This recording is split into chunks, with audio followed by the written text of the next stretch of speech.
Assalamualaikum warahmatullahi wabarakatuh. Saudara-saudara sekalian, para mahasiswa yang berbahagia,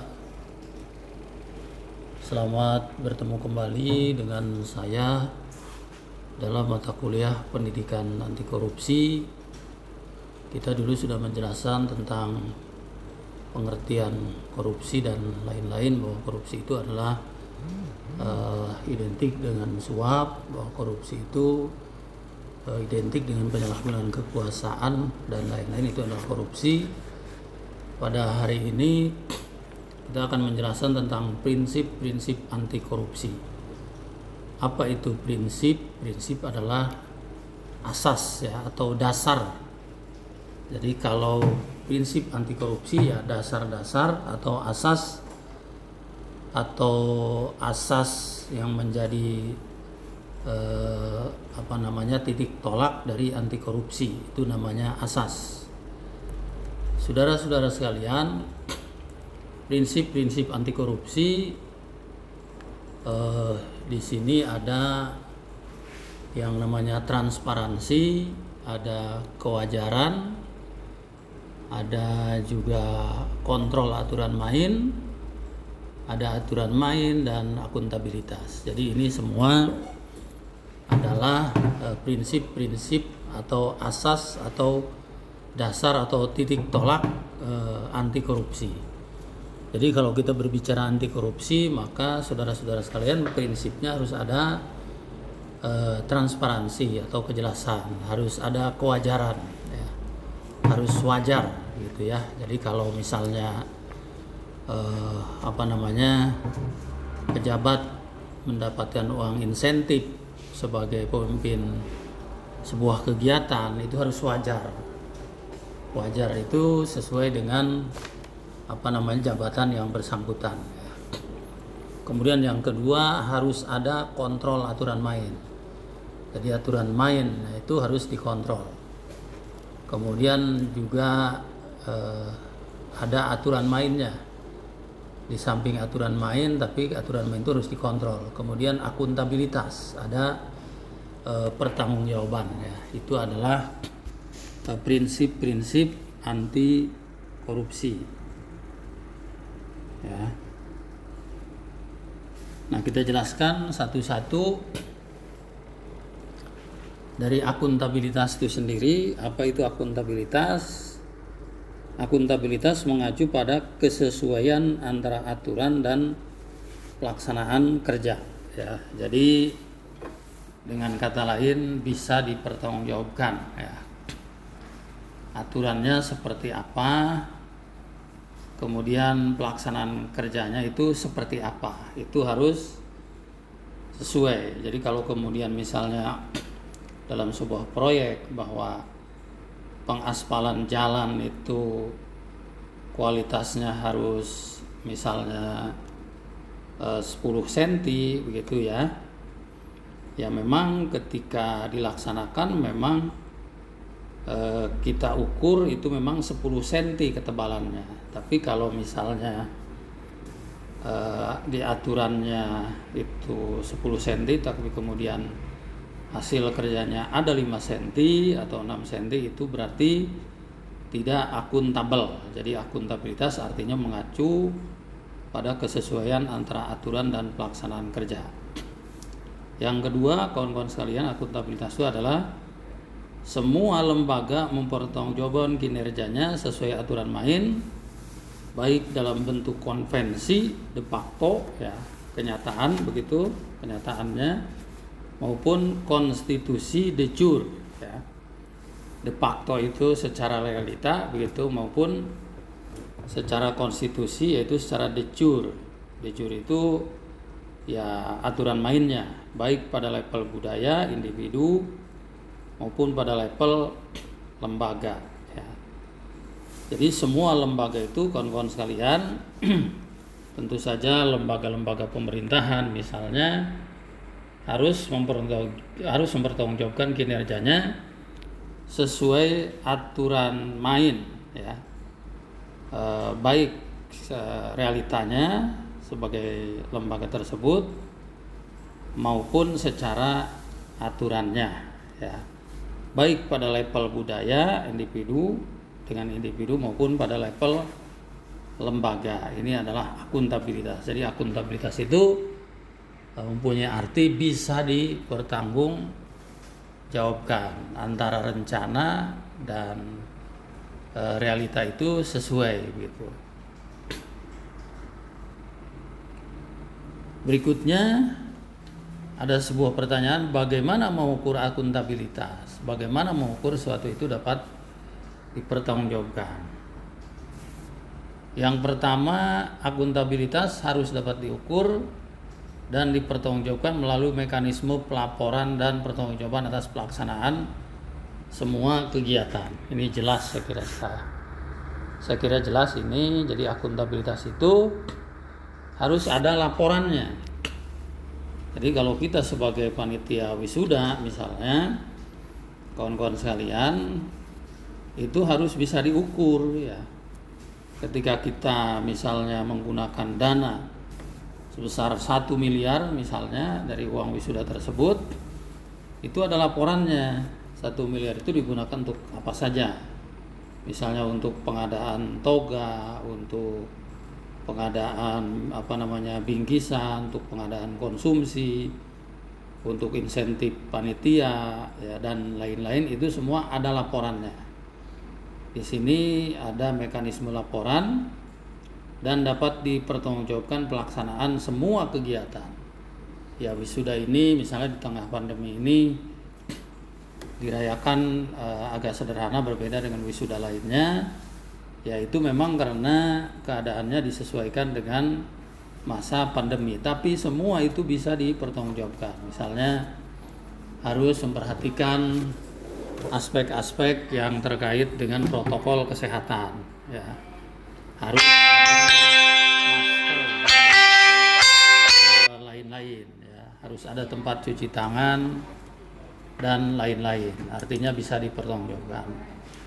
Yang kedua, evaluasi atas kinerja administrasi, proses pelaksanaan, dampak dan manfaat yang diperoleh masyarakat, baik secara langsung maupun manfaat jangka panjang dari sebuah kegiatan.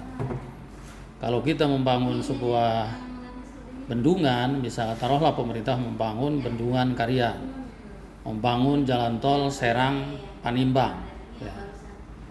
Proses pelaksanaannya ada. Dampaknya ada enggak bagi masyarakat?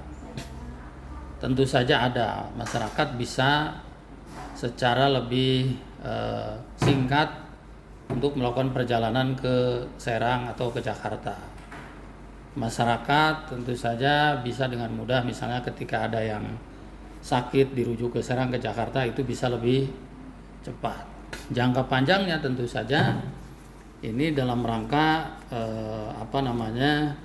merelasikan proses pembangunan bangsa. Ada kawasan ekonomi khusus di Tanjung Lesung dan lain-lain. Juga bendungan Karian. Tentu saja manfaatnya ke Jakarta dan kawasan Jabodetabek, Banten itu bisa mendapatkan air bersih dari proyek bendungan Karian tersebut. Juga dari sisi energi tentu saja masyarakat bisa mendapatkan pembangkit listrik negara dari bendungan tersebut. Ini namanya ada evaluasi kinerja administrasi, proses pelaksanaan, dampak dan manfaat yang diperoleh masyarakat, baik jangka pendek maupun jangka panjang. Itu namanya cara mengukur sesuatu itu adalah akuntabilitas, bisa dipertanggungjawabkan. Saudara-saudara sekalian, berikutnya adalah transparansi. Apa sih transparansi itu? Yang pertama, transparansi itu, nah ini gambarnya gelas ya, yang transparan. Di dalamnya ada air tapi kelihatan airnya karena transparan. Transparansi merupakan prinsip yang mengharuskan semua proses kebijakan dilakukan secara terbuka sehingga segala bentuk penyimpangan dapat diketahui oleh publik ya. Jadi harus jelas, harus transparan, karena transparan itu prinsip yang mengharuskan semua proses kebijakan yang dilakukan secara terbuka ya. Jadi kita harus terbuka. Supaya apa? Supaya tidak ada penyimpangan dan semua itu diketahui oleh publik. Yang kedua, transparansi menjadi pintu masuk sekaligus kontrol bagi seluruh proses dinamika struktural kelembagaan. Jadi dengan adanya transparansi itu, kawan-kawan sekalian, itu juga adalah sebagai kontrol terhadap sebuah bentuk kegiatan atau sebuah proyek yang dilakukan oleh struktur kelembagaan. Karena apa? Karena masyarakat bisa mengontrol langsung karena kegiatan itu dilaksanakan setransparansinya, sejelas-jelasnya.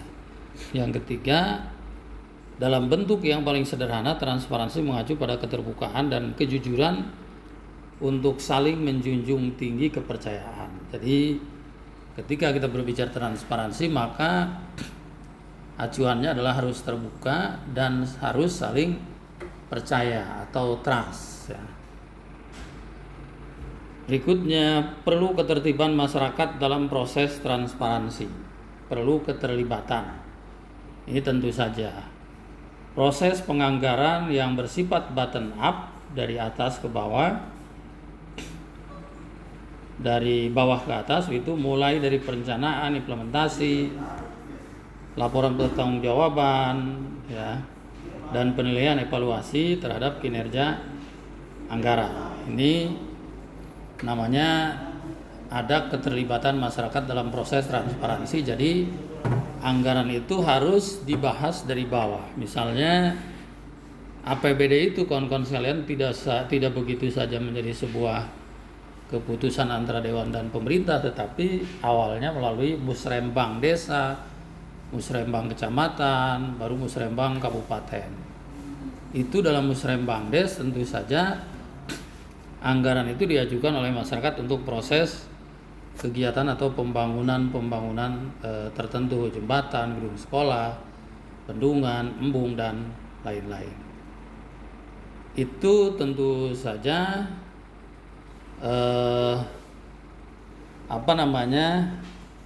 direncanakan dan dibahas mulai dari bawah ya, dari masyarakat. Yang kedua, proses penyusunan kegiatan atau proyek pembangunan. Hal ini terkait pula dengan proses pembahasan tentang sumber-sumber pendanaan, anggaran pendapatan, dan alokasi anggaran belanja. Tentu saja sebuah proyek, sebuah kegiatan di pemerintahan untuk pembangunan, kawan-kawan sekalian, itu harus melalui proses pembahasan. Pembahasannya itu biasanya di tingkat panitia anggaran DPR atau DPRD dan panitia anggaran eksekutif atau pemerintah daerah. Berikutnya proses pembahasan. Kalau tadi proses penyusunan kegiatan ya, itu anggarannya dari mana, itu harus jelas. Proses pembahasan tentang pembuatan rencana peraturan yang berkaitan dengan strategi penggalangan dana, mekanisme pengelolaan proyek mulai dari pelaksanaan tender, pengerjaan teknis, laporan finansial, dan pertanggungjawaban secara teknis. Jadi setiap kegiatan atau proyek itu itu memang rancangan peraturannya yang berkaitan dengan strategi penggalangan dana, kemudian juga ada tender, kemudian ada pengerjaan teknis, lalu kemudian sampai kepada laporan yang dilaksanakan oleh pihak pemenang tender, itu harus betul-betul melalui proses pembahasan. Dan berikutnya adalah pengawasan dari proses-proses penganggaran, penyusunan kegiatan, pembahasan. Itu pada akhirnya harus ada proses pengawasan pelaksanaan program dan proyek pembangunan yang berkaitan dengan kepentingan publik ya, jadi harus diawasi. Dan lebih khusus lagi proyek-proyek yang diusulkan oleh masyarakat sendiri. Siapa yang mengawasi? Yang mengawasi itu tentu saja kalau lembaga formalnya ada DPR, kalau lembaga informalnya bisa masyarakat, bisa LSM, dan lain-lain, itu bisa melakukan pengawasan. Yang terakhir adalah proses evaluasi. Evaluasi ini dilakukan terhadap penyelenggaraan proyek dilakukan secara terbuka dan bukan hanya pertanggungjawaban tapi juga secara teknis fisik di setiap output kerja-kerja pembangunan. Itu harus dievaluasi apakah misalnya sebuah pembangunan terminal di Cilewung dekat Polres itu betul-betul berdaya guna ya dan dapat dirasakan manfaatnya. Apakah juga misalnya terminal di Paneglang itu di Kadupaten itu betul-betul dapat dirasakan manfaatnya oleh masyarakat. Nah, ini harus dilakukan evaluasi.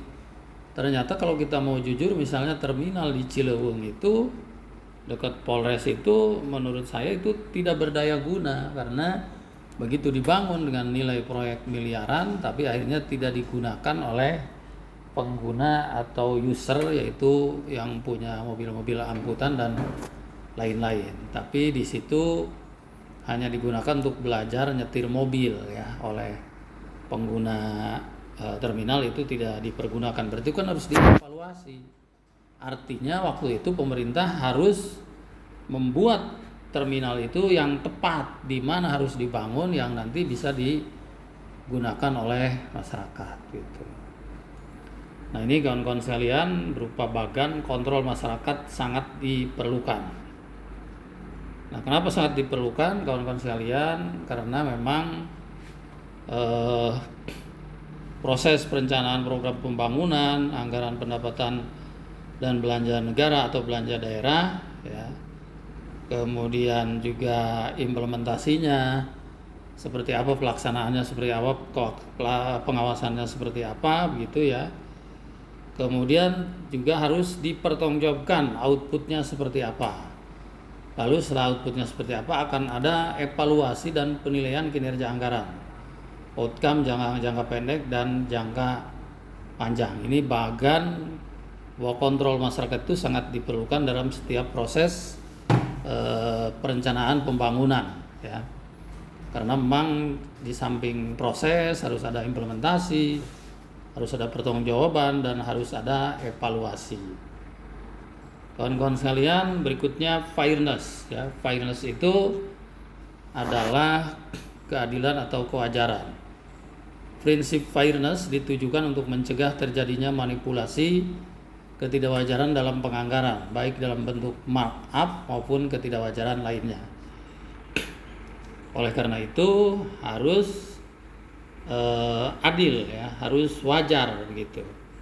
Jadi dalam setiap proses penganggaran itu harus ada kewajaran karena ini merupakan prinsip untuk mencegah terjadinya manipulasi dalam penganggaran. Harus ada fairness. 5 langkah penegakan prinsip fairness. Yang pertama adalah komprehensif dan disiplin yang berarti mempertimbangkan keseluruhan aspek. Kesinambungan, taat asas, prinsip pembebanan, pengeluaran dan tidak melampaui batas of budget. Ya, ini adalah prinsip atau langkah-langkah menegakkan prinsip kewajaran ya, atau fairness. Yang kedua, fleksibilitas, yaitu adanya kebijakan tertentu untuk efisiensi dan efektivitas. Yang ketiganya, prinsip dalam menegakkan kewajaran itu atau fairness terprediksi, artinya ketetapan dalam perencanaan atas dasar asas value for money dan menghindari defisit dalam tahun anggaran berjalan. Jadi saudara-saudara sekalian, kalau kita melakukan proses penganggaran itu harus terprediksi ya, jangan sampai anggaran itu defisit, misalnya APBD itu defisit atau kekurangan anggaran, itu harus terencana dengan baik. Yang keempat adalah kejujuran ya, yaitu adanya bias perkiraan penerimaan maupun pengeluaran yang disengaja yang berasal dari pertimbangan teknis ataupun politis. Kejujuran merupakan bagian pokok dari prinsip fairness. Jadi penganggaran itu harus adanya kejujuran ya. Kejujuran adalah prinsip-prinsip kewajaran. Yang berikutnya adalah informatif, yaitu adanya sistem informasi pelaporan yang teratur dan informatif sebagai dasar penilaian kinerja, kejujuran, dan proses pengambilan keputusan. Sifat informatif merupakan ciri khas dari kejujuran. Jadi apapun hasil pembangunan yang dilakukan oleh pemerintah itu harus diinformasikan kepada seluruh masyarakat. Apapun yang dianggarkan oleh pemerintah dalam sebuah proses pembangunan itu harus diinformasikan kepada masyarakat, karena informatif itu merupakan ciri khas dari kejujuran. Berikutnya, kebijakan anti korupsi. Yang pertama, kebijakan anti korupsi itu mengatur interaksi agar tidak terjadi penyimpangan yang merugikan negara. Kedua, kebijakan anti korupsi tidak selalu identik dengan undang-undang anti korupsi, namun bisa berupa undang-undang, misalnya kebebasan mengakses informasi, undang-undang desentralisasi, undang-undang anti monopoli, maupun undang-undang lainnya. Jadi tidak selalu identik dengan undang-undang anti korupsi, bisa saja juga terkait dengan undang-undang pemerintahan daerah, undang-undang mengakses informasi, dan lain-lain. Ini bagan 4 aspek kebijakan anti korupsi, ya. Kawan-kawan sekalian, isi, kemudian juga ada pembuat, ya, kemudian juga ada pelaksana, kemudian juga terkait dengan kultur atau budaya. Nah, ini adalah kebijakan anti korupsi, ya.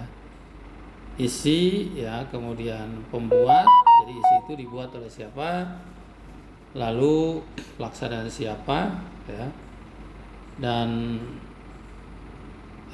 kemudian kulturnya bagaimana, ya. Jadi pembuat, pelaksana, kultur, dan isi, ya. Saya ulang, yang pertama itu adalah ada pembuat, ada pelaksana, kemudian ada kultur, juga ada isi, ya. Isi kebijakan, kawan-kawan sekalian, akan efektif apabila di dalamnya terkandung unsur-unsur terkait dengan persoalan korupsi. Membuat kebijakan, kualitas isi kebijakan tergantung pada kualitas dan integritas pembuatnya.